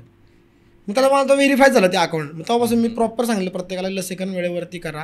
मग ते शिकत गेलो. आता प्रॉब्लेम हा झाला, आता मोठ्या स्केलला गेलो, 1000 पक्ष्यांपर्यंत मी पोचलो. 1000 पक्षी संपायला परत 1 महिन्याच लागला मला. आता मला पैसे भेटायचे, मी काय थांबतोय भाई विकायला. दादा 1000 गुणिले 1000 म्हणजे 10 लाख रुपये झाले. तेव्हा दादा पहिल्या महिन्यामध्ये 6 महिने मला सगळे बोंबलत होते, अरे काय अक्कल आहे का एवढं शिकवलं, पैसे आमचे वाया गेले, आई वडील वरडायचे, मामा मंडळी वरडायचे, नातेवाईक वरडायचे, सगळे वरडायचे, मित्र वरडायचे. तू म्हणले पक्का नादावलाय, तिकडे काहीतरी लफडच करत असशील, नशा पाणी चालू केली असन, किंवा तू घरदार बरबाद करशील, आयुष्य बरबाद करतो. तू कोंबडीवाला सांग कोण लग्न करण का, स्थळ बघा गेलं का कोंबडीवाला म्हणून सांगणार का. अरे बापरे म्हणलं ये थो मिनिट रुको. कारण माझा पहिला अनुभव होता, माझ्या विश्वास होता. कारण मी बघितलं होतं 50 पक्षी विकून 50,000 रुपये मी कमवलेत. दादा अक्षरशः मी त्या महिन्यामध्ये 6 महिने मी मेहनत केली, कोंबड्यांना वाढवणं बिडवणं आणि 1000 पक्ष्यांची फौज तयार केली. दादा विकायला मला फक्त 1 महिना लागला. आणि 1 महिन्यामध्ये मी तुम्हाला मगाशी सांगितलं 1000 गुणिले मी त्या 1000 रुपयालाच माझ्याकडून सगळ्यांनी ते पक्षी खरेदी केले. तर तेव्हा मी पहिल्यांदा ते 1000 कोंबड्या विकून 1000 रुपयाला जेव्हा विकला तेव्हा पहिल्यांदा मी 10 लाखापर्यंत पोहोचलो. आणि 10 लाखावरती पोहोचला तर करंट आता कसं जातं, नशा असते, नशा पैशाची नशा एकदा एखाद्या माणसाला लागली त्याशिवाय तो राहू शकत नाही. तेवढं आहे. मग नंतर असं वाटायचं कधी परत पक्षी येतात आणि कधी परत येते. आता काय व्हायचं, हे तर झालंच. परत आता माझा 3-4 महिन्याचा गॅप पडला. ते म्हणजे परत पक्षी तयार करायला, हे करायला, परत ते विकायला, मी सगळंच आपल्या बोकांडी. म्हणजे कोंबडी माझ्याकडं, अंड मीच कोंबडी खाली ठेवायचं, पिल्लू मीच काढायचं, मोठं मीच करायचं, लसीकरण मीच करायचं, लोकांची ऑर्डर मीच घ्यायच्या, डिलेव्हरी मीच करायच्या, सगळाच बोंग्याबो झाला. आणि त्याला ही अशी दिवाळी एकदा होत्या, तेवढं आहे. तू एकटाच जर सगळं करत बसला, ती दिवाळी एकदाच होती, ती आयुष्यभर होणार नाही आणि ती जिरती नंतर आपली. ते पैसे कमाल त्याला काही अर्थ राहत नाही, त्याला काही मॅनेजमेंट राहत नाही, त्याला काहीच राहत नाही. जगायलाच अर्थ राहते दिवसभर सकाळपासून संध्याकाळपर्यंत. तेच आणि जेवढं मला तेव्हा एकदा कळालं की जेवढा तू फ्री असशील तेवढं कळालं. कारण फ्री असशील म्हणजे काय की काय झालं, एक माणूस भेटला, तो पण कुक्कुटपालन करायचा पण एवढं नव्हता करत, आणि तो माणूस खूप एक्सपर्ट. मी म्हणलं दादा आपल्या तिथे ये जा, आता आमचे कोंबडीवाले लगेच ओळखीचे होते ना, ओळख आपलंच फील्ड बाबा मुरुदे. तर आमचं रूट बसणं व्हायला लागलं. त्या दादांना म्हणलं दादा म्हणलं इथून हिंजवडी एवढे लांब आहे, त्यांना पाठवायला बोलायला हे करायला वेळ लागणार, बरोबर तुम्ही म्हणलं थोडंसं जरा वाढवा ना म्हणलं जरा दादा म्हणलं मी आहे ना विकायला, म्हणलं माझा विश्वास आहे का नाही, म्हणलं कोणी असून नसून म्हणलं मी विकत घेतो. आणि आता शेतकऱ्याचं पक्षी विकत घ्यायला लोक 300-400 रुपये लय झाले आणि एकदम काडी मोल भावामध्ये. काय दादा शेतकरी तिकडे राहतो गावामध्ये आपापल्या एरियामध्ये, तो काय शहरात फिरत नाही, शहरात ना फिरत त्याला तिथलं नॉलेज येत नाही. आणि मी प्रॉपर शहरातला, मला ते डोकं चालायचं. आणि मी म्हणजे मी सेम इंग्लिश चालतो, मी सेम इंग्लिश म्हणजे काय गावाकडचा बिन खेडे शहरातला बी दोन्हीकडचं नॉलेज माझ्या अंगामध्ये. आणि त्याच्यामध्ये कोंबड्यांचं बी नॉलेज आणि विकायचं बी नॉलेज. मग ते दादा म्हणलं दादा तुम्ही किती रुपयाला विकता हो, ते मला दादा अंडं विकतो 4-5 रुपयाला, आणि ते पण कोण घेतं नाही घेत, ते पण खराब होऊन जातं. मी म्हणलं मी 10 रुपयाला घ्यायला तयार आहे. ते म्हणले चिकन बिकन कसं विकता, ते म्हणले काय नाही म्हणलं रेटच भेटत नाही काय नाही. म्हणलं मी तुमच्याकडून 500 रुपये घ्यायला तयार आहे. त्या माणसाला हिशोब दाखवायला म्हणलं बघ एवढं तयार करशील, एवढं गुंतवलं एवढं मला प्रॉफिट झालं, म्हणलं तुला काय नाही होणार. बरोबर आहे. तर तसे बघता एका वर्षामध्ये आता म्हणजे 2024 झालं, आता 2-3 महिने सोडून द्या, मागच्या वर्षी आता माझ्या संघ जॉईन झालेला आकडा 850 लोकांचा आहे. बापरे 850 लोक महाराष्ट्रातले. तुमचं लातूर, परभणी, जळगाव, धुळे, नंदुरबार, चंद्रपूर, महाराष्ट्राच्या बाहेर जाता मागच्या वर्षीचा आकडा जवळजवळ 150 लोकांपर्यंतचा आहे. तुमचं ओडिसा, मध्य प्रदेश, हिमाचल प्रदेश, दिल्ली तिकडच्या लोकांचा अजून विकत घ्यायला चालू नाही का, त्याच्यावरती आमचं काम चालू आहे. पण ते एक केलं दादा. आणि त्या वर्षीचा आकडा माझा फक्त 10 लोकांचा होता. म्हणजे अख्खं वर्ष गेलं, म्हणजे 2018-19 काळ असेल, अख्खं वर्ष गेलं माझं. आणि तेव्हा दादा फक्त 10 लोक होती माझ्यासोबत. पण त्या 10 लोक मला मिनिमम काहीही न करता मला 3,000 ते 4,000 पक्षी आयते भेटायला लागले. बरोबर. आणि माझा कामाचा लोड कमी झाला. त्याच्यामुळे माझ्याकडे एक सोसायटी होता माझ्या 2-3 सोसायटी झाल्या, 2-3 सोसायटी होता 10 सोसायटी झाल्या. आणि दादा आज मी तुम्हाला एक अभिमानाची गोष्ट सांगतो की आज जवळजवळ जेवढ्या पण पूर्ण महाराष्ट्रामधल्या नाही म्हणता यायच्या, पण जवळजवळ पुण्यातल्या जेवढ्या पण रिच सोसायटी आहे तिथे तुम्हाला माझा नेचर बेसचा बॉक्स किंवा नेचर बेसचा कोंबडा बघायला भेटून जाईल. ते केलं मी. आणि दुसरा गोष्ट आमच्या शेतकऱ्याचा संबंध, माझा संबंध आणि माझ्यापासून डायरेक्ट आमच्या कस्टमरचा संबंध, मध्ये कोणच नाही ना. त्याच्यामुळे आमचं मार्जिन वाढलं. आणि जेवढं मार्जिन जास्त तेवढं आमचे किशे गरम, आणि जेवढे किशे गरम तेवढं डोकं चालतंय फास्ट. आणि त्याच्यामुळे आज बघता दादा 3,500 लोक आज पूर्ण महाराष्ट्रामध्ये आपल्या संघ जॉईंट आहेत. तर जवळजवळ 1.5 लाख अंड्यांपर्यंत रोजचं आमचं प्रोडक्शन आहे. आता दादा मी एकटाच बसलो असतो तर मी काय केलं असतं, 1,000, 2,000, 10,000 त्याच्या पुढे नसतं गेलो. तर आज आता जवळजवळ आपले 52 लाख पक्षी मार्केटमध्ये आहेत. 52 लाख पक्षी मार्केटमध्ये आहे सगळ्या फार्मरच्या मिळून. आणि ते आता आमचं एक कुटुंब झालेलं आहे. जसं तुम्ही नाशिकचं उदाहरण दिलं, जसं असे बरेच उदाहरणं आहेत. ते आता ते पिकवतात आणि मी विकायचं काम करतो. आणि त्यांनी आता मला काही जणांनी मला मुलगा मानलाय, काही जणांनी मला भाऊ मानलाय, काही जणांनी मला दादा मानलेलं आहे. तर त्यांना एवढा विश्वास आहे की आपण किती बी पिकवा, दादा विकायला आहे. आणि दादाला एवढा कॉन्फिडन्स आहे की किती बी तू ऑर्डर आण, आमचा शेतकरी म्हणजे आता शेतकरी कमी पडत नाही पिकवायच्या बाबतीत. आणि माझ्या चॅनलच्या माध्यमातून एक गोष्ट सांगणं आहे, आणि हे खरं आहे, हे खोटं नाही आहे, की शेतकऱ्याचा पिकवायच्या बाबतीमध्ये कुणीही नाद करायचा नाही. मग तो पावसाळा असो, उन्हाळा असो, त्याच्यावर कसलं संकट असो, जीवाचं काय होऊ नाही तर काय होऊ, पिकवायच्या बाबतीत नाद करायचा नाही. शेतकऱ्याचा गरीब एकाच गोष्टीमुळे राहिलेला आहे की त्याला जो तो पिकवतोय, फॉर एक्झाम्पल त्याचा 200 रुपये जर खर्च होतोय तर ती गोष्ट विकत घेतली ती आज मार्केटमध्ये 100 रुपयाला. मग 100 रुपये मायनसमधून जर व्यवहार केला तर कसं काय होईल होता ते. आणि एखादं काम करायला आपण, आणि शेतकऱ्याला कोणतं नाद करायचं तुम्हाला मी सांगितलं, कोणती गोष्ट पिकवायला सांगा तर तो घाबरणारा नाही. तो कधी काही तुम्ही माणसा दुबई गुजरातमध्ये लय खजूर भारी पिकवती, शेतकऱ्याला तुम्ही फक्त एक ठराविक रक्कम ठरवून द्या आणि बघा इंडियामध्ये किती खजूर पिकतील. म्हणजे इंडियाचा शेतकऱ्याचा नादच करायचा ना आपल्या महाराष्ट्रामधल्या शेतकऱ्याचा. बाहेरचा मला सांगू शकत बाहेर स्टेटचा, कारण मी महाराष्ट्रीयन असल्यामुळे मला महाराष्ट्राचा गर्व आहे. आणि महाराष्ट्रातला प्रत्येक शेतकरी पिकवाच्या बाबतीत नादच करायचा. तो ऊस असू दे ना, तर कोणताही टॉपिक असू दे, पिकवाच्या बाबतीत नाद करतो, काही पण पिकू शकतो. फक्त माल व्यवस्थित. फक्त काय दादा की माझ्या जो विकत त्यांच्याकडून घेतो किंवा जो कस्टमर आहे त्यांना एक गोष्टीचं त्यांनी एक काळजी घेतली पाहिजे. कमीत कमी तुम्ही हे तरी विचारा की बाबा तुला ह्या गोष्टी करायला किती रुपये खर्च झालेला आहे, बरोबर, आणि मग मी तुझ्याकडून किती रुपयांनी विकत घेऊ. आणि त्याच्या अपेक्षा नाही हो जास्त आम्हाला पैसे भेटावे म्हणून. सुखी समाधीने माणूस येतो. तुम्ही बघा गरीब जरी असला तरी बघा तुम्ही चहा त्याच्याकडे किती भेटतो, कपाच्या बाहेरचा चहा भेटतो, म्हणजे कपातून सांडतपर्यंत चहा भेटतो. तुम्ही म्हणसान वरण भात दे, जेवढं पाहिजे तेवढं, नको म्हणलं तरी तो यार घ्या ना थोडा भात, घ्या ना थोडा, म्हणजे तो एवढा श्रीमंत येतो मनानी. पण पैशाने राहायला जर श्रीमंत का होऊ शकत नाही की दादा विकायचा रेट त्याच्या हातामध्ये नाही. आणि माझी प्रत्येकाला आपल्या चॅनलच्या माध्यमातून विनंती आहे की जो कोण आपण माल पिकवतोय तो स्वतः विकायचा प्रयत्न करा, स्वतःने ते डेव्हलप करा. हां, आणि आपली पण एकदा विकायची कॅपॅसिटी आहे ना. बरोबर. आता फॉर एक्झाम्पल मी 10,000 पक्षी विकू शकतो, त्याच्या पुढे मी नाही विकू शकत. एक कॅपॅसिटी माझी. बरोबर. तर प्रत्येकाची कॅपॅसिटी आहे आणि आपली ती कॅपॅसिटी क्रॉस झाल्यानंतर आपण मग दुसऱ्या लोकांचा घेऊ ना वापर करून. पण आपल्याला जेवढं जमतंय तेवढं तरी विका. आता 2024 झालेलं आहे. खेडेगाव प्रत्येकजणच खेडेगावातला नाही राहिला आता. प्रत्येकाच्या 20, 30, 40, 50 किलोमीटर जर तू क्रॉस केलं तर तुला शहर आहे. तर माझ्या प्रत्येक शेतकऱ्याला विनंती आहे की आपलं गाव थोडंसं जरा विकण्यासाठी सोडा आणि 20, 30, 40 किलोमीटरमध्ये जाऊन रस्त्यावर बसायची वेळ आली तरी चालेल, पण आपला माल स्वतः विका. तर आपली प्रगती आणि आपल्या घरात मार्जिन सगळे येऊन जाईल. तर दादा आम्ही आज पुण्यामध्ये मुंबईमध्ये फिरतोय मी, तर आता शेतकऱ्यांकडून 10 रुपये 5 रुपयाची 10 रुपयाची गोष्ट आणलेली विकतात लोक 50-60 रुपयाला. फरक फक्त मार्केटिंगच्या कलेवरती. आणि आता शेतकऱ्याला काय आहे, आणि आता मिळून मिसळून करा हो. म्हणजे आपण एखादं जर विकतोय एकाने पिकवलं पाहिजे. आता आमचं उदाहरण बघा ना, आमचं नेचर विचार कंपनी मोठी काय, एकाने जी पिकवायची जिम्मेदारी घेतलेली आहे आणि एकाने विकायची जिम्मेदारी घेतलेली आहे. त्याच्यात आमचं आज टेन्शन नाही आम्हाला. म्हणजे मला इथे तेच विचारायचं आहे तुला की समजा एखाद्याने केलं असतं, समजा कोंबडीचा बिझनेस आजपर्यंत अनेक लोकांनी केलाय, परंतु त्यांनी एवढा मोठा विचार नव्हता केला कधी की आपल्याला या लेवलला जायचंय. मग त्याच्या मागे काय लॉजिक होतं की तू कसं असं ठरवलं की आपण असं असं करू शकतो समजा, म्हणजे बेसिकली सगळ्यांना सोबत घेऊन चालणं. तसं सोबत घेऊन चालणं काय माहिती का की आता कुक्कुटपालनामध्ये रोग येतो, रोग आल्यानंतर पक्षी मारतात. आता काय होतं, आणि न कळत कळत आपल्याला दुर्लक्ष होतच. आणि 1,00,000 पक्षी एकाच ठिकाणी ठेवणं आणि एकाच माणसाने त्याच्यावरती लक्ष देणं सोपं आहे का, त्याचं उत्तर नाहीये. कारण हा जिवंत पक्षी, जिवंत गोष्ट, लाईव्ह स्टॉक आहे. निर्जीव वस्तूचं आपण स्टॉक करून ठेवलं, धूळ झटकली, ओके तेवढं आहे, पण हा जिवंत स्टॉक आहे.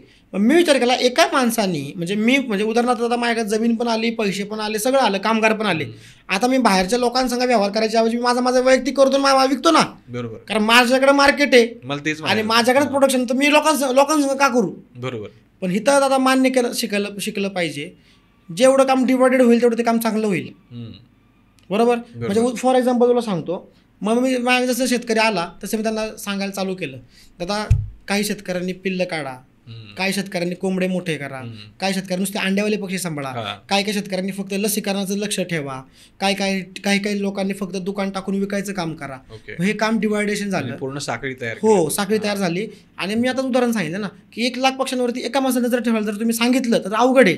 पण तेच 1,00,000 पक्ष्यांना तुम्ही 10 लोक जर डिवाइड केले आणि प्रत्येकाला जर तुम्ही म्हणले 10,000 पक्षी सांभाळा, ते सोपं आहे. बरोबर. आता त्याच्यामध्ये चान्सेस कमी होतात.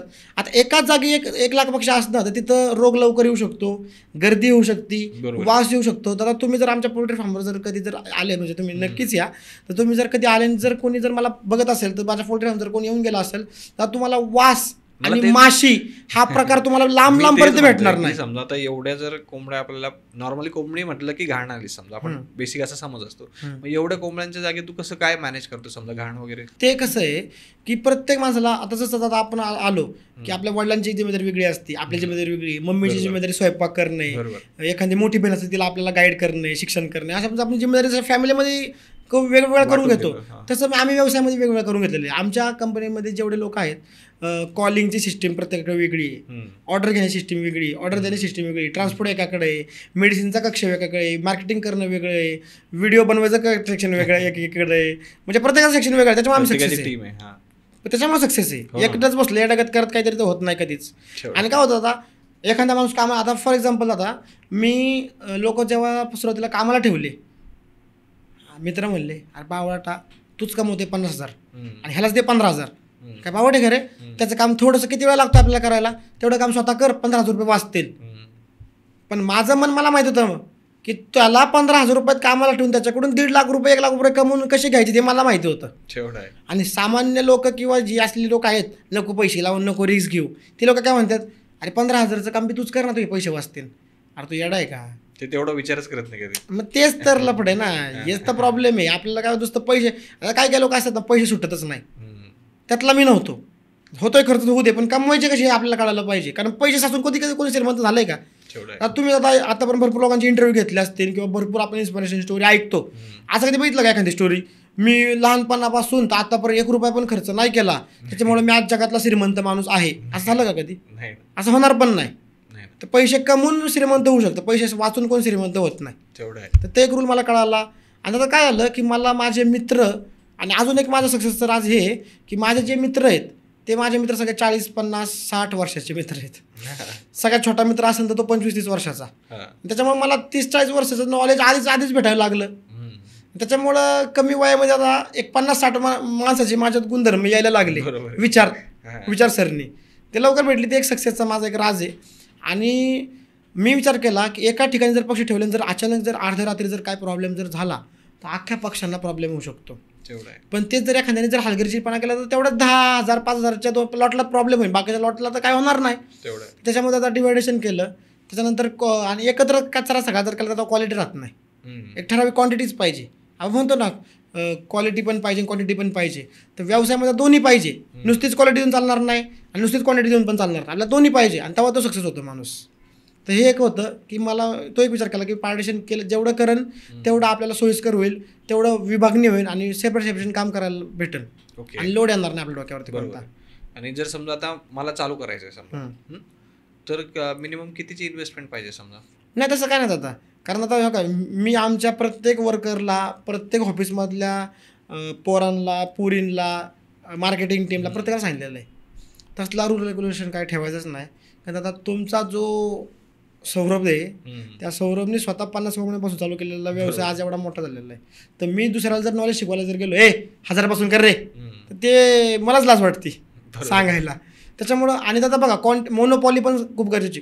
हे पण खरंच आहे ना की 10,000 पक्षी पाळले तर 5,000 अंडी, 5,000 अंडी 5,000 अंड्यांचे पैसे, म्हणजे उत्पन्न पण तेवढंच.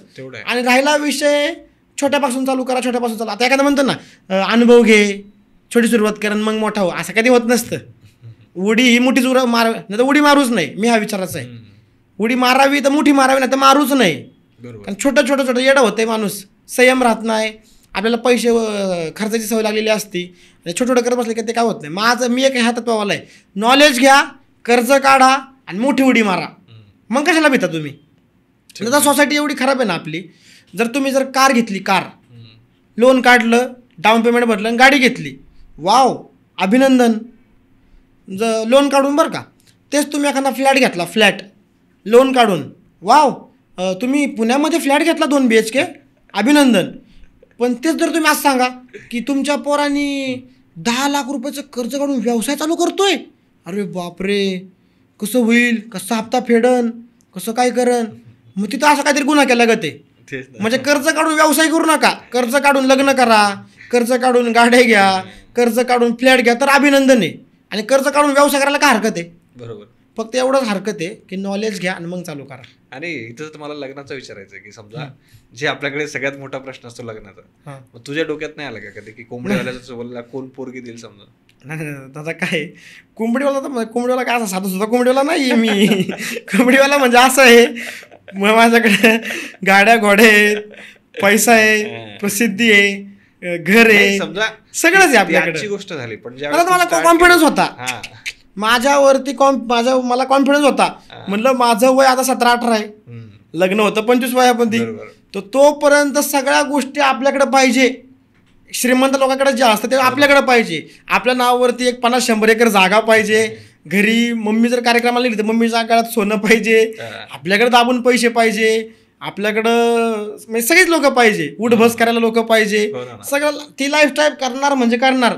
आणि त्या मला माझ्या स्वतःपेक्षा माझ्या कोंबडीवरती विश्वास होता.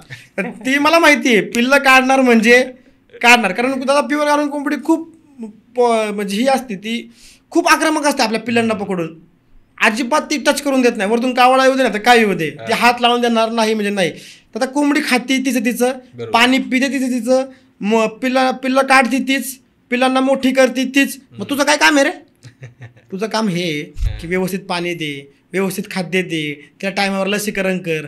कोण जर बिमार जर पडलं, आपल्या घरच्या आजारी पडत नाही का, आजारी पडला त्याची काळजी घ्यायची, त्याला टाकायचा वाळी तसंच. तू आजारी पडला जर रस्त्यावर जाऊन झोप, मरण ना तो, तेवढं आहे. त्याला काळजी घे. आता आपल्याला आपल्या पोरं सांगते आता मला कसं तरी वाटतंय, पण ते पक्षी नाही सांगत. नाही, जर समजा आता बऱ्याच लोकांना ते पक्षाला काहीतरी आजार होतो सगळंच जातं, ते ओळखायचं कसं बरं की समजा एखाद्याला काही आजार झालाय काय? सिंपल गोष्ट आहे. जर पक्षी आजारी पडतोय, आता पक्षी आपला प्युअर गावरान पक्षी जाऊन आहे ना वरती बसतो. खेडेगावात तुम्ही बघत असाल की झाडावरती बसतो, आणि आम्ही बांबूचं शेड केलेलं आहे, तर जाऊन पक्षी बांबूवरती बसतो. जो पक्षी रात्रीचा जाऊन एक राऊंड मारायचा सहज, जो पक्षी बांबूवरती बसला नाही तो पक्षी वीक आहे, कारण त्याच्यामध्ये एवढी ताकदच नाही की तो उडी मारून वरती बसू. तुम्ही सकाळी दरवाजा उघडला, पक्ष्यांना खायला टाकलं बाजरी, सगळे पक्षी खायला आले, एखादा पक्षी आतमध्येच बसलाय, तो पक्षी वीक आहे. त्याच्यानंतर एखादा पक्षी त्याचा ॲक्टिव्हनेस कळतो आपल्याला, तो पक्षी ॲक्टिव्हनेस जर कमी विकनेस झाला आजारी आहे. त्याच्यानंतर पक्ष्यामधले सिम्पटम्स जर तुम्हाला पाहिजे असतील तर आपल्या कोंबड्याचा तुरा असा एकदम रेखीव असतो, तुर्रा. तर तुर्रा तो असतो असा एकदम असा वरतून असतो, तो तुरा असा खाली पडलेला असतो, तो पक्षी आजारी आहे. शेपूट म्हणतोय मी. काय काय पक्षी, आता काही काही पक्षाला पंख आहेत का नाही कळणार पण एवढे त्याचे पंख असे चोपून बसलेले असतात, ते पंख तो पक्षी सोडून देतो, असे लटकतात खाली पंख, तो पक्षी वीक आहे. असे ते सिम्पटम्स आहेत. आणि आता तुमच्या चॅनलच्या माध्यमातून एक सांगतोय मी, आता पोल्ट्री फार्मिंगमध्ये एवढा अभ्यास आहे, तो एखादा 1 महिनाभर जरी अभ्यास करत बसला ना तरी कमी पडेल, एवढा मोठा अभ्यास आहे. आणि मी त्याच्यामध्ये वर्ष घालवले, महिन्याला मी त्याच्यात वर्ष घालवले. त्याच्यामुळे आता सक्सेस त्याच्यामुळेच आहे की नॉलेज. आणि माणसाला आता बघा पैसे लागत नाही व्यवसाय करायला, अशातला म्हणणारातला मी नाही. पैसे पण लागतं, विश्वासाची माणसं पण लागतात, नॉलेज पण लागतं. आणि ज्या माणसाकडे 3 गोष्टी अवेलेबल होतील ज्या दिवशी, तिथून आपला सक्सेसचा प्रवास चालू झाला. बरोबर. कारण नुसताच पैसा असून उपयोग नाही, नुसतंच डोकं आहे पण पैसेच नाही, ते पण उपयोगाचं नाही. त्याच्यानंतर सगळं दोन्ही पण आहे, पैसे पण आहे, नॉलेज पण आहे, पण तुझ्यासाठी काम करणारे विश्वासू लोकच नाही आहेत, तरी तू अनसक्सेसफुल आहे. बरोबर. त्या सगळ्या गोष्टी जुळून याव्या लागतात, आणि जुळून यावं लागतात नाही तर जुळून आणाव्या लागतात, ते महत्वाचं आहे. तर तेव्हा तो व्यावसायिक माणूस, आणि तेव्हा हे पांढरा शर्ट घालायला भेटतं ना. आता कधी शक्यच नाही हो. आणि आता कसं आहे, माणसाने एकतरी माझं एक तत्व आहे, माणसाने डायरेक्ट गरीब राहावं म्हणतं तरी, तर बाबा जाते मध्ये आम्ही गरीब आहे, आणि त्याचं डायरेक्ट टॉपचं व्हावं, तो थाटात जागायचं. पण जो मिडल क्लास आहे ना, की आम्ही सामान्य कुटुंबामधले आहे, आणि लय प्रॉब्लेम हो.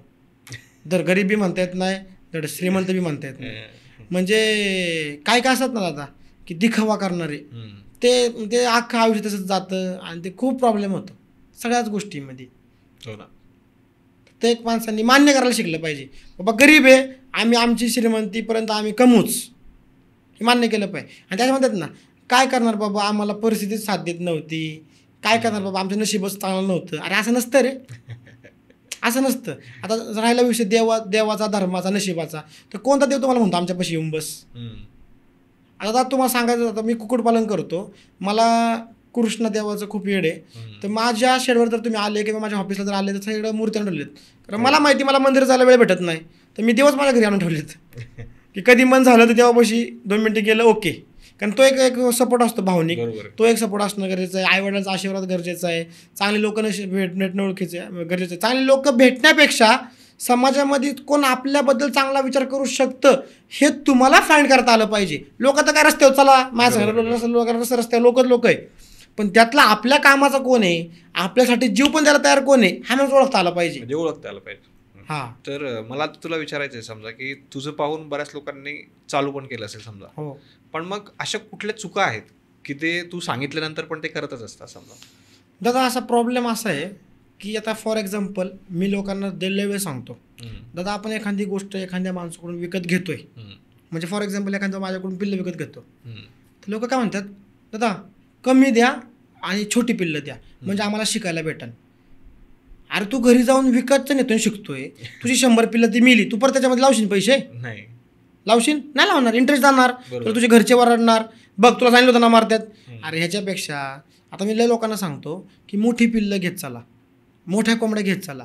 काय पण छोटे छोटे घेतात ना मोठे मोठे घेत चला. म्हणजे मी त्यांना काय सांगतो हे की बघा आपण हे विकत आणतोय, आणि मोठं जर तुम्ही गेलं तर ते तुम्हाला शिकवतंय. बरोबर. आणि ते पुढं गेल्यानंतर कधी ना कधी पिल्लू काढणार आहे, तेव्हा तुझ्याकडे जन्मलेलं एक दिवसाचं पिल्लू येईल ना, तेव्हा शिक ना तू. ते पिल्लू तुझ्या घरी फ्रीमध्ये तयार झालेलं आहे, ते विकत आणलं का तू?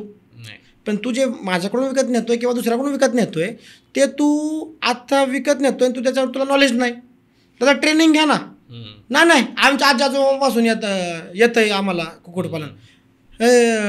पक्षीचे पाणी पितात, त्यांना पाण्यामध्ये 300 असतात, न्यूट्रल, ॲसिडिक आणि अल्कलाईन, असे 3 असतात. तर पक्ष्यांना कोणतं pH पाणी लागतं रे? तुम्हाला पण नसेल माहिती. पक्षी 1 दिवसापासून 15 दिवसापर्यंत जो आपण ठेवणार आहे त्याला टेम्परेचर किती लागतं? पक्ष्याला नॉर्मल टेम्परेचर किती पाहिजे? पक्ष्याचं जीवनामध्ये सामान्य टेम्परेचर किती असतं? पक्ष्यांना दिवसात किती खायला लागतं? हिरवा चारा किती लागतो? कोरडा चारा किती लागतो? लसीकरण कोणतं करायचं? कधी करायचं? कसं करायचं? केल्यानंतर काय करायचं? आजारी पडू नये म्हणून काय करायचं? आजारी पडल्यावर करायचं? हे कोण शिकायचं रे? बरोबर. तुला मोठं व्हायचं, तुला मोठं व्हायचं, कसं काय होशील रे? बरोबर आहे, नाही होणार मोठं. त्याच्यामुळे आता माझं प्रत्येकाला एक विनंती अशी आहे की कोणताही टॉपिक राहू दे, कोणताही बिझनेस राहू दे, तुम्ही कुणाकडून पण पिल्लं घ्या, माझ्याकडून घ्या. माझ्यासारखे समाजामध्ये कुक्कुटपालन करणारे खूप मोठे मोठे लोक आहेत अजून, त्यांच्याकडून नॉलेज घ्या. मी जर पॉसिबल तुम्हाला होत असेल लवकर तर माझ्याकडून घ्या. तुमच्या जवळच्या एरियामध्ये कोण असेल चांगला उत्कृष्ट वाढत असेल त्याच्याकडून नॉलेज घ्या. कारण प्रत्येक माणूस सक्सेस आहे, तो सक्सेस आहे तर त्याच्या तो नॉलेजफुल आहे म्हणून सक्सेस आहे. बरोबर. तर प्रत्येकाकडून आता झुकत चालावं थोडंसं. जर आपण मोठत नाही तर आपल्याकडे काहीच नाही, आपण नुसतं ताठ की मी झुकेंगो नाही साला. अरे असं कुठं होत असतंय का? मोठं होतं पण तुला झुकायलाच लागेल ना लोकांपुढं. आणि काय लोकांना काय असतं, मी वाकणार नाही, विचारणार, असं नसतं रे बाबा. मोठा जो माणूस झालेला असतो, जो आता ताईट मनाने चालतो, तो पण कोणा कधी ना कधी कोणापुढे झुकलेलाच असतो शिकण्यासाठी. बरं, आता मला शेवटचे 2च प्रश्न विचारायचे समजा, कारण मलाच एवढं शिकायला भेटलं त्याच्याकडून की मी सांगू शकत नाही, म्हणजे प्रेक्षक असतील त्यांना तर भेटलंच असेल. तर 2 प्रश्न सगळ्यात महत्त्वाचे. सगळ्यात पहिला प्रश्न म्हणजे काय की कुक्कुटपालन हा व्यवसाय काही आजचा नाही किंवा असं काही फॅन्सी व्यवसाय नाही आहे तो. इतके वर्ष झाले इतके लोक करताय, मग त्यांना जमलं नाही ते तुलाच कसं जमलं? काय कारण, बेसिक मेन कारण काय याचं? नाही आता त्याचं एक बेसिक कारण हे की आता आम्ही थोडीशी जरा टेक्निक वापरल्या वेगवेगळ्या. दुसऱ्या गोष्ट, वेळेवरती चांगली लोक भेटली. आणि नशीब माझं चांगलं की माझा जन्म हिंजवडीत झाला आणि मला IT पार्क कळालं, मुंबई लगेच कळाली, पुणे लगेच कळालं. आणि आता काय होतं, माझ्यापेक्षाही खूप चांगलं नॉलेज आहे लोकांना, माझ्यापेक्षाही चांगलं कम्युनिकेशन स्किल असेल लोकांना, माझ्यापेक्षाही ती लोक सक्सेस झाले असते. पण त्यांच्याकडे माझ्यामध्ये एक फरक होता दादा की त्यांना, मला मुंबई 1 तासाच्या अंतरावरती आहे आणि पुणेसारखं शहर मला 1 तासाच्या अंतरावरती आहे. आणि त्याचा मला लोकलही चांगली भेटली. त्याच्यानंतर सगळ्यात महत्त्वाचा टॉपिक, टर्निंग पॉईंट मला ज्ञानेश्वर बोडके सरांमुळे कळालं की क्वालिटी असेल तर कुछ भी हो सकता है. आणि माझ्या कबड्डी क्षेत्र असल्यामुळे मला कळालं की प्युअरचं महत्त्व काय, तो एक टॉपिक होता. आणि दादा ह्याच्यामध्ये अजून एक टॉपिक हा होता की आमच्या टेक्निकल पार्टमध्ये जो येतो, तर कोंबडी ही लोक पाळत का नाही? पाळलं तरी घरगुती स्टेजला पाळतात, फक्त स्वतः खाण्यासाठी, बिझनेस म्हणून नाही करत. हा आम्ही बिझनेस म्हणून का केला आणि त्याच्यामध्ये टेक्निक का आला की तुम्हाला मगाशी मी सांगितलं, ही कोंबडी 10-15 अंडी देते आणि अंडी दिल्यानंतर ही कोंबडी खुडूक होती आणि खुडूक नंतर ती 1.5 महिना परत अंडच देत नाही. मग तो 1.5 महिना आपला जर 12 महिन्यातले 15 दिवसानंतर 1.5 महिना, 15 दिवसानंतर 1.5 महिना, तर जवळजवळ 12 महिन्यातले 7 महिने वाया जातात आपले. कसं काय त्याचा पैसे भेटते आणि कसं काय होईल बरं? पण हे लोकांनी विचार केला, हे लोक फक्त ओरडत गेली की परवडत नाही, परवडत नाही. अरे परवडत नाही, पण परवडण्यासाठी तू काय केलं त्याचं उत्तर दे ना. बरोबर. काय उत्तर? काहीच नाही आपल्याकडे. तर तसं आम्ही नाही केलं. आम्ही त्याच्यावरती येतात काय होतं, आणि मला पर्यायच नव्हता की बाबा हे जर तू करिअर केलं तर तुझं जीवन आहे पुढं. नाही आता तुला मग आपलं काही दुसरा टॉपिक नाही, म्हणून तर वडापाव काढणे, विकणे, लोकांच्या शिव्या खाणे, रस्त्यावरती उभे राहणे आणि आपल्याला त्रास होणे, आपल्या लग्न झालेल्या बायकोला त्रास होणे, पोरं आपल्याला शिवाय देणार, आईवडिलांना म्हणजे समाजात दिसतच नाही. ते म्हणजे आला मेला तसंच झालं असतं आपलं. म्हणजे मला पर्याय नव्हता. तर मी विचार केला, आलं म्हणलं अंडी वाढण्यासाठी काय करावं लागेल, कारण अंडा आहे तर पिल्लू आहे तर कोंबडा आहे, कोंबडा तर पैसे आहेत. मी सगळा वेळ खेळ फिरून अंड्यापाशी आहे. तर मी विचार केला, म्हणलं अंडं जे आहे, कोंबडी 15 अंडी ती खुडूक होती, तेव्हा कोंबडीला अपेक्षा काय आहेत की माझ्याजवळ कोंबडा येता कामा नाही, मला कोंबड्याला लांब पाहिजे. मी म्हणलं कोंबड्यालाच आपण जवळ आणलं तर काय होईल. आणि मी ते एक नोटीस केलं की कोंबडा जवळ आला ना पळायची, कारण तेव्हा तिथं ती कारण हॅचिंगवर बसलेली ती. मग मी काय केलं, एक पिंजरा केला आणि पिंजऱ्यामध्ये कोंबड्या ठेवले आणि त्याच्यामध्ये कोंबडी खुडूक झाली की तिला सोडून द्यायचं. आता हे आपल्या ऐकण्यापेक्षा वाटत असेल की हे केलं पिंजऱ्यामध्ये काहीतरी वेगळंच काम. दादा बलात्कार, रेप ह्या सगळ्या गोष्टी माणसं करतात, कधीही तुम्ही जनावरांनी रेप केला किंवा बलात्कार केला असं ऐकलं नसणार कधीच. कारण ते लोक परमिशनशिवाय एकमेकाच्या मन जुळल्याशिवाय काहीच करत नाही. तर ते कोंबडे जे आपण टाकतो पिंजऱ्यामध्ये, कोंबडा कोंबडीच्या भोवती असा पर मारतो. आता जे प्रॉपर शेतकरी असतात त्यांना ते माहीत असेल, जे ऐकतात ते कोंबडा कोंबडीच्या भोवती असा पर मारतो. आणि पर मारल्यानंतर जर कोंबडीला मेटिंगची आवश्यकता असेल तर मेटिंगासाठी की जे आपल्या अंडी ती फर्टाईल व्हावी, कोंबड्यांनी जर कोंबडीला मेटिंग जर केलं तर 3 अंडी फर्टाईल निघतात पुढची. नॉलेज आहे तसं ते. तर कोंबडी जर आवश्यकता जर असेल तर कोंबडी स्वतःहून खाली बसते आणि त्यांच्या नैसर्गिक प्रतिक्रिया मीटिंग होती. आणि मीटिंग झाल्यानंतर ती मग पुढं फर्टाईल अंडीमध्ये. तर मी पिंजऱ्यामध्ये टाकलं की जिथं कोंबडी 1.5 महिना घेते अंड्यावरती यायला, ती कोंबडी फक्त 10 ते 15 दिवसाच्या अंतरावरती परत अंड्यावरती येणार. म्हणजे जवळजवळ जिथं माझे 50 दिवस जाणार होते तिथं माझं काम 15 दिवस व्हायला लागलं. मग टाईम वाढला का कमी झाला? आणि जेवढा टाईम कमी होईल तेवढे अंडे जास्त वाढले, प्रॉफिट जास्त, त्यानंतर प्रॉफिट जास्त झाला. ही टेक्निक आम्ही वापरली. आज महाराष्ट्रामध्ये बरेच शेतकरी आम्ही वापरतोय आणि जे व्हिडिओ बघतात ते पण आता वापरायला चालू नक्कीच करतील. आणि जे ट्रेनिंग घेऊन जातात ते पण ते नक्कीच वापर करतात.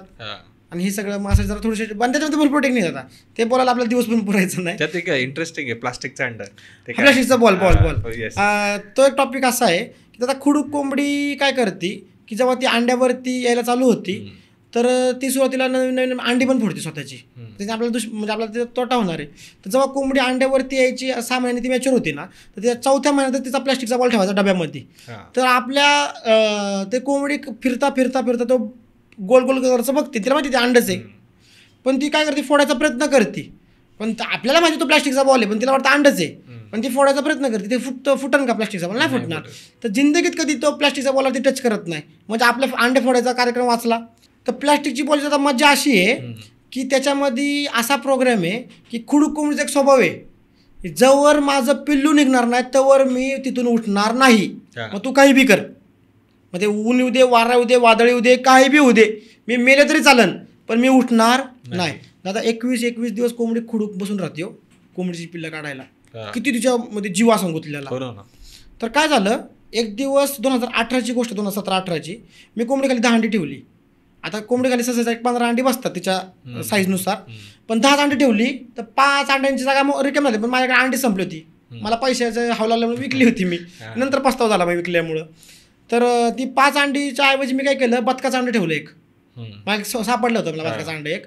तर बदकाचा अंडा निघाला लागतात 28 दिवस आणि कोंबडीचा पिल्लं निघतात 21 दिवसातच. तर कोंबडीची पिल्लं निघली पण ते बदकाचा अंडा आहे तसंच राहिलं. त्यातून पिल्लं निघाला अजून 7-8 दिवस बाकी होते.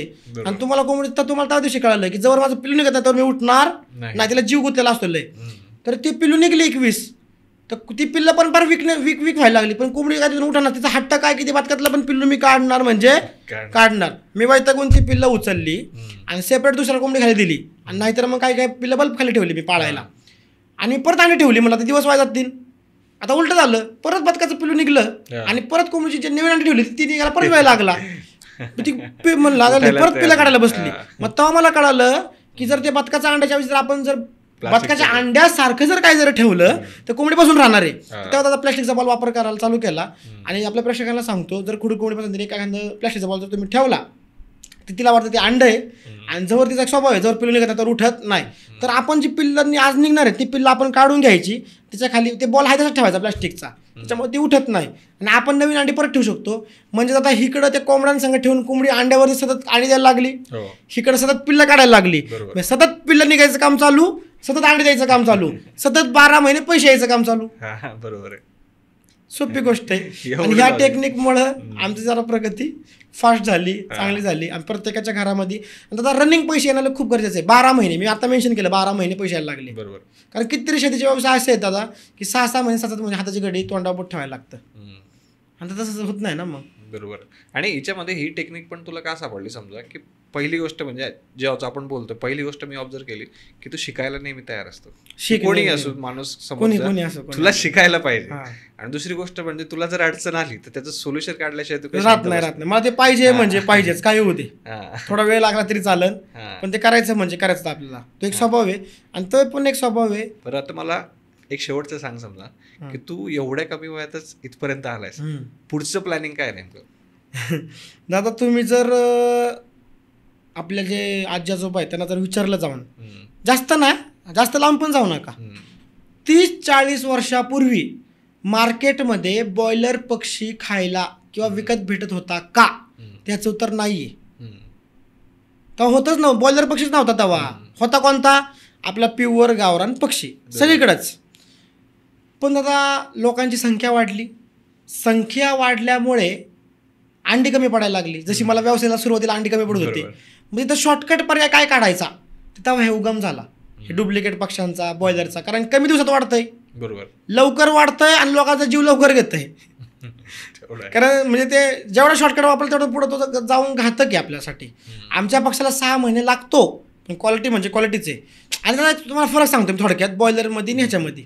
बॉयलर पक्षी खातो एका जागी, विष्ठा करतो एका जागी, पाणी पितो एका जागी, आणि ऑब्व्हियसली एका जागी सगळं करतो म्हणजे तो आजारी पडणार आहे.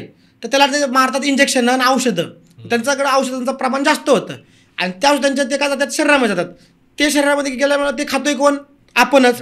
आणि आपण जर कधी जर आजारी पडलो आणि डॉक्टरकडे जाऊन जर औषध जर घेतलं, त्या औषधाचा आपल्याला असरच होत नाही. आणि ते आपल्याला हसतं, अरे येड्यात तू त्या बॉयलर कोंबडीमुळे त्याच्यापेक्षा जास्त हायर अँटीबायोटिक तू ऑलरेडी खाल्लेले आहेत. आपल्याला डॉक्टरचा इंजेक्शनचा काय असरच होत नाही, त्याच्यामुळे आपल्याला होती डेथ विषय. अरे बाळू माय सांग काल पडलं मेला होय. किती अटॅकचं प्रमाण वाढले, किती स्किनचे प्रॉब्लेम वाढले, किती जणांना पोरं होत नाही, किती जण टकली पडायला लागले. ती कुठून चाललंय कुठे आहे? आणि आपला प्युअर गावरान पक्षी काय प्रॉब्लेम आहे की राहतो शेणावरती. ह्याला काय म्हणतात माहिती आहे का तुम्हाला जुन्या काळापासून? उकिरड्यावरचा पक्षी. उकिरड्यावरचा पक्षी म्हणजे तुम्हाला सिंपल कन्सेप्ट सांगतो की शेण असतं ना, शेण असतं आपल्या जुन्या काळी काय होतं, 2-3 प्रत्येकाच्या घरी 2-3 गाया, 2-3 म्हशी, आणि आपल्या सगळ्यांचं शेण एका जागी साठायचं, त्याला म्हणतात उकिरडा. आणि तुझ्या घरी माझ्या घरी जे रात्रीचं जेवण उरल ते आपण तिथे नेऊन फेकून द्यायचं, आणि आपल्या कोंबड्या सकाळी सोडल्या की ते जाऊन उकिरड्यावरती खाणार. हे आपलं कुक्कुटपालन जुनं. तेच कुक्कुटपालन आम्ही करतो, फक्त आम्ही मोठ्या प्रमाणात केले. हाच टॉपिक आहे, दुसरा काही कोणता टॉपिक नाही. आणि त्याचबरोबर कोंबड्या पाळायला चालू का केल्या? ह्याचं कारण काय? खाण्यानं अंडी खायला हवं हेतूच नव्हता. कोंबड्या पाळायला चालू केलेलं उद्दिष्ट हे की आपण आता पहिले शेतकरी, प्रत्येकजण शेतकरी होता पहिला. सकाळी उठायचा, आपल्या वावरात कामाला जायचा, आणि आपल्या घरापासून शेती लांब असायची, आणि आपल्या घरात छोटी पोरं बिरं, जनावरं बिनावरं, तर साप. आणि मराठी भाषेमध्ये एक शब्द आहे विचूकाटा नावाचा. कोणता? विचूकाटा. आपल्या घरामध्ये विचूकाट्याने प्रवेश करू नये म्हणून आपल्या घराचे संरक्षण करण्यासाठी आपण कोंबड्या पाळायला चालू केलेले आहेत. दुसरी एक गोष्ट अशी आहे की आपल्या घरी जुन्या काळी जी झाडं बिडं असायची त्याला लागायची रोगराई, किडे, आळ्या बिळ्या. तर आळ्या खायचं काम कोण करतं? कोंबड्या. हे कुक्कुटपालन तेव्हा त्याच्यामध्ये झालेलं. हे काही लोकांना माहीत पण नसेल कदाचित. आणि त्याच्यानंतर आमचं व्हिजन हे ठरलं की जे जुन्या काळी होतं ते आम्हाला पुढं आणायचं आहे. आणि माझी अशी अपेक्षा आहे प्रत्येक घरादारामध्ये जे जुन्या काळी ओरिजिनल होतं ते ओरिजिनल परत यावं, प्रत्येकाने कोंबड्या पाळाव्या, आणि आपल्याला ओरिजिनल खाणं भेटावं, आणि आपली हेल्थ चांगली राहावी, आणि तुमच्या मांजासारखे लोक 100 वर्ष जगावे. जर तुम्ही 100 वर्ष जगले तर आम्हाला 100 वर्ष पैसे भेटणार आहे. याच्या मागे स्वार्थ आहे माझा, काय प्रेम वगैरे नाही, स्वार्थ आहे की तुम्ही 100 वर्ष जगले तर आमचा कोंबडा 100 वर्ष विकला जाणार आहे, आणि आम्हाला 100 वर्ष लाईफ टाईम पैसे राहणार आहेत. आणि प्लस आपलं 100 वर्ष जर जगायचं असेल तर आपल्याला थोडंसं ऑर्गॅनिककडं, ओरिजिनल गोष्टीकडं, ज्या खऱ्या गोष्टीकडं त्या मान्य कराव्या लागतील. तेवढा टाईम त्या गोष्टीला पण द्यावं लागेल, तेव्हा आपले शरीर आणि सगळं व्यवस्थित राहणार आहे. तर ऑर्गॅनिक प्रत्येकाने व्हावं आणि प्रत्येकाचं आयुष्य भरपूर मोठं व्हावं हेच आमचं विजन आहे. आणि आमचं विजन हेच आहे की जे जुनं आहे ते परत पुढं आलं पाहिजे. आणि एक म्हणेन ना, जुनं ते सोनं, आणि ते खरंच ह्याच्यामध्ये काय हे नाही. आणि राहिला विषय ह्या गोष्टीचा, तर तुम्ही जर एक रिच पीपल जर बघितलं, रिच पीपल, किंवा आपण पिक्चरमध्ये पण बघतो, हिरोईन येते सकाळी आंघोळ बिंघोळ करून आणि ती काय खाती? ब्रेड ऑमलेट खाती. तुम्ही जर एक क्लासच्या वरती जर लोकांकडे जर तुम्ही गेले तर प्रत्येकाच्या घरामध्ये सकाळी जसं दूध असतं तसं हा अंड्याचा विषय असा डेली नीड आहे. डेली नीड म्हणजे काय? रोज लागणाऱ्या गोष्टी. जसं दूध आपल्याला रोज लागतं तसं अंडी पण प्रत्येकाला लागतात. पण तुम्हाला मग कशी म्हणलं ना, एक आपण म्हणतो ना, हे काही शिकले सवरे लोक बावट आहेत. अरे बावट नाहीत ते आपले कस्टमर आहेत, ते आपल्यासाठी देव आहेत, आणि त्यांना आपल्या गोष्टीची जाणीव आहे, त्याच्यामुळे ते आपल्याला पैसे देतात ना. बरोबर. आणि त्याच्यामुळेच आमचं रोज लागणारा विषय हा, आणि तो फक्त लोकांना चांगला भेटावा, घरोघरी भेटावा, हीच आमची इच्छा आहे. आपल्या बळीराजाचा सगळ्यात जास्त फायदा. येस, ऑब्व्हियसली शेतीपूरक व्यवसाय म्हणजे तिथं नाद झालाच पाहिजे. ते नाद, त्या शेती त्याचा जर नाद नाही झाला तर ते भंगार झालं. ते शेती म्हणताच यायची नाही मग त्याला. बरोबर. आणि आता मी पहिल्यापासून सांगतोय, शेतकऱ्याचा नाद पिकवायच्या बाबतीत करायचा नाही. शेतकरी पहिल्यापासून राजा आहे, तो राजाच राहणार. आणि आता माझ्याकडं माझंच उदाहरण घ्या, मी पण एक शेतकरीच ना, कोंबड्या पाळते म्हणजे कोण आहे मी, हो ना, शेतकरीच आहे. कुक्कुटपालन म्हणजे हा शेतीपूर्वक व्यवसाय आहे. आणि दादा आज माझ्याकडं भरपूर गाड्या आहेत, मोठे मोठे ऑफिस आहेत, माझ्याकडं 10,000पासून तर 5 लाख रुपये पेमेंट घेणारे पण कामगार आहेत, वर्कर म्हणतो. म्हणजे असं नाही की पांढरं शर्टाची विण करणं, 4 व्हीलरमध्ये फिरणं, कामगार ठेवणं, ऑफिस करणं हे फक्त ऑफिस टॉप लोकांचीच काम आहे, असं थोडी. शेतकरी पण खूप मोठी क्रांती करू शकतो. आपल्या पुढे अशी भरपूर उदाहरणं आहेत. बरोबर. मला तर खूप मजा आली आजच्या पॉडकास्टमध्ये. हो, कारण कसं होतं ना की हे असं क्षेत्र होतं की ज्याच्याबद्दल माझं थोडंसं जवळचं नातं आहे. कारण आमच्या घरी पण माझी जी आजी होती समजा, दादा 1 मिनिट तुम्हाला मी डिस्टर्ब करतो. तुमचंच नाही दादा, हो ना, जो प्रॉपर, मी दादा डुप्लिकेट शेतकरी, मी इथं शहरातला आहे हो. त्याच्यानंतर मला ते एक मजबुरी म्हणून करावं लागलं, नंतर मी शेतकरी झालो. मी खानदानी शेतकरी मला नाही म्हणता येणार, पण जो ओरिजिनल खानदानी शेतकरी आहे तिथं बोलायचंच नाही हो काय, ते रक्त आहे ना. तुमचं जवळचं नातं नाही, जो प्रॉपर शेतकरी आहे त्याच्या घरी मांजरीचं नातं आहे, कुत्र्याचं नातं आहे, शेळ्यांचं नातं आहे, गाईचं नातं आहे, म्हशीचं नातं आहे आणि कोंबड्याचं पण नातं आहे. आणि एक आनंदाची गोष्ट ही आहे माझ्यासाठी पण आणि सगळ्यांसाठी पण, की तो जो आपला जो टॉपिक आहे, आपला टॉपिक खूप जवळचा.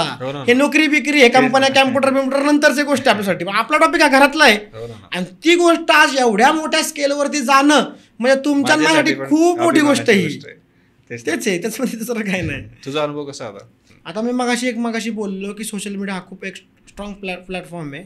आता मी खूप चांगलं काम करतोय आणि ते काम जर बाहेर कळालेलं नाही तर त्याला थोडीशी गती कमी होणार आहे. आणि तुमचं जे हे काम चालू आहे की तुम्ही माझ्यासारख्या मुलांना म्हणा किंवा शेतकऱ्याच्या बाबतीत म्हणा, तुम्ही हे दाखवताय, हे लोकांपर्यंत पोहोचवताय, ही आमच्यासाठी पण खूप गोष्ट चांगली असते. त्याच्यामुळे आम्हाला कॉन्टॅक्ट भेटतो, पुढे लोक भेटतात, आमचा व्यवसाय मोठा व्हायला गोष्ट भेटते.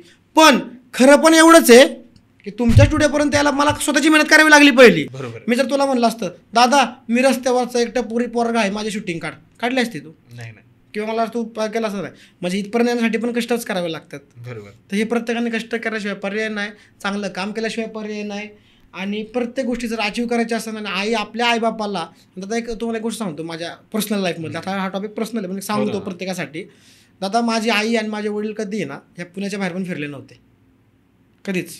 ऑटोमॅटिक शिड्या कशा असतात त्यांना ते पण माहीत नव्हतं, ऑटोमॅटिक दरवाजा कसा उघडतो हे पण माहीत नव्हतं, लाख 2 लाखाचे फोन पण वाजतात ते पण त्यांना माहीत नव्हतं, 10-20 हजाराचा त्यांना बूट असतो हे पण त्यांना माहीत नव्हतं. दादा मला सांगा, आता कसं आहे आपल्याकडे मित्र असतात, आपण फिरतो सोशल मीडियावरती बघतो, आपण कधी आयुष्यात एकदा तरी अनुभव तरी घेईन. पण आता आपल्या आईवडिलांना आपल्याशिवाय दुसरीकडे बाहेर फिरायला नेणार कोणी? आपण जर केलं नाही तर त्यांना कोणच नाही आहे. मग ते आले गेले. बरोबर. आणि दादा लाईफ एकदाच आहे, जीवन एकदाच आहे. आणि आपल्याकडे जर पैसे नसतील तर हे स्वप्न फक्त स्वप्नच आहेत, ते फक्त मग बाता. आणि दादा ज्याच्याकडे पैसे नाही तो मग कारण सांगायला चालू करतो. आणि दादा माणूस आहे ना आपली मनाची समजूत काढायला खूप माहिर आहे. आता जर मी म्हणलं ना तो मम्मी तो बघ ना 1 कोटीच्या गाडीत फिरतो, मग आपल्या आई काय म्हणणार, काय ते नुसतं बाव चढलंय ते पोरगं, काय एवढी गरज पडली का, 10 लाखाची गाडी पण फिरतीच की. अरे पण त्यांना सांगणार कोण की 1 कोटीच्या गाडीमध्ये कम्फर्ट काय, स्टेटस काय, ती मजा वेगळी आहे, ते फील केल्याशिवाय नाही करणार. आणि हे आपल्या मनात समजूत असतात फक्त. तर समजूत न करता पैसे कमवून आपल्याला हे सगळे स्वप्न पूर्ण करावेच लागतील. काही जाणार दादा दुबईला 3-4 तासात दुबईला पोहोचते. आता जर एखाद्याला सांगितलं ते म्हणून खोटं बोलते, विमानाने 3-4 तासात दुबईला पोहोचतो. काय बिल्डिंग आणि काय म्हणजे हे बघणार कधी, अनुभव घेणार कधी. आणि हे पैसे नसले ते अशक्य आहे. त्याच्यामुळे पैसे प्रत्येकाला कमवावेच लागतील. आपल्याला आईवडिलांना जर फिरवायचं असेल तर, बरोबर. आणि नसेल काय मग आपल्या अपेक्षा तर मग आपलं चलो जैसे चल रहा है वैसे चलने दो, काही प्रॉब्लेम नाही. म्हणजे पैसे कमवा आणि श्रीमंत व्हा. आणि श्रीमंत व्हा. आणि आता श्रीमंत होण्यासोबतच एक गोष्ट अशी आहे, संयम पाहिजे माणसाच्या अंगामध्ये. आता व्यवसाय करताना 3 टाईप डोकं असतं. एक भिकारी डोकं, लगेच दे, मग 10 रुपये का भेटू नये लगेच दे. त्याच्यानंतर एक डोकं असतं, मला 30 दिवस वापर करून घे आणि मग पैसे दे, तो म्हणजे नोकरीवाला. आणि एक व्यवसायाचं एक डोकं असतं की माझी 3-4 वर्ष 5 वर्ष 10 वर्ष वाटोळं होऊ दे, त्याच्यानंतर असं दे की माझ्या पोराला किंवा माझ्या फॅमिली रिलेटेडमधल्या लोकांना किंवा माझ्या पूर्ण खानदानाला परत कुणाच्या हातापाया पडायची आणि कुणा पुढे हात पसरायची गरज नाही लागली पाहिजे, असं दे. तर तेवढा संयम ठेवणं पण तेवढाच गरजेचं आहे. त्याच्यानंतर श्रीमंत 100% होऊ शकतो ना आपण, बरोबर. काय अडचण आहे.